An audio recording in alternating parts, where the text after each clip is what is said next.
Hi team. I wanted to give some last minute reminders for paper one and paper two, especially before you sit for your paper one tomorrow, because I know that some of you are not going to be in class. So as a reminder, look at everything that's included in the homework email.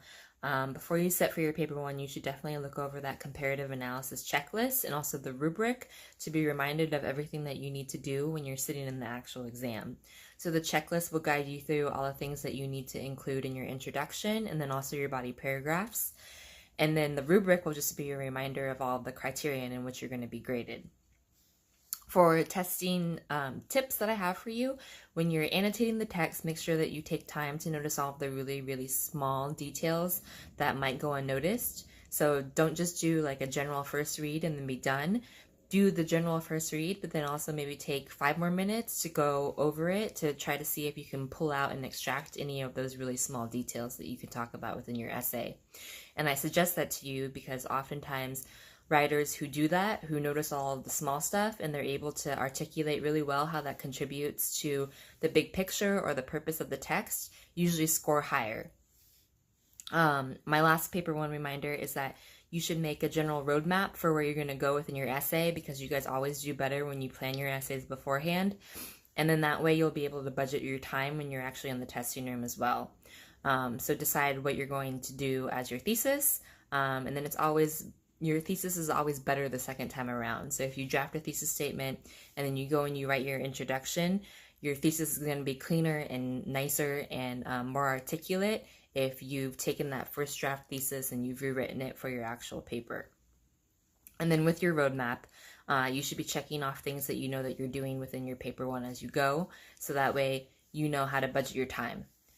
For your paper two, besides all of your really strong understandings that you have of the text so far, you guys know the text, you know you have an overview of how everything goes within the text. You also have tons of resources that I have made for you, that your classmates have contributed, that we've talked about in class for you to use. Check them out, read them over. Last minute reminders never hurt, and it'll also reassure you of things that you already know as well. I've told you guys this 100 times. You guys know the drill.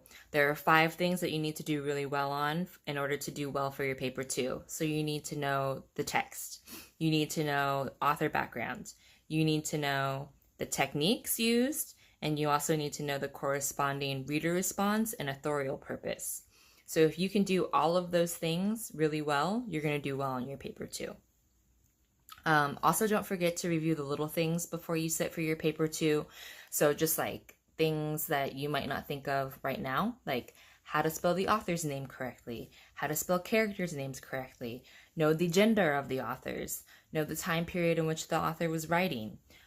Those are going to be things that are going to be kind of embarrassing if you mess up on that in your actual paper 2.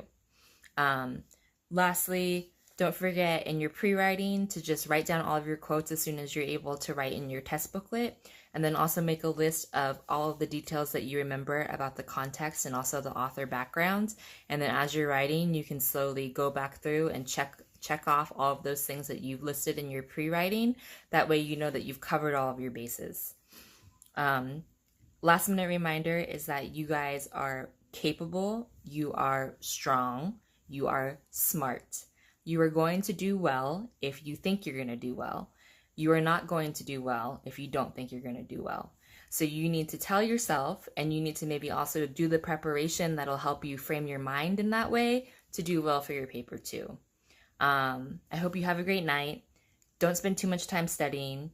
This is for most of you. Some of you need to spend a lot more time studying. But I hope you have a good night, and I will see you tomorrow.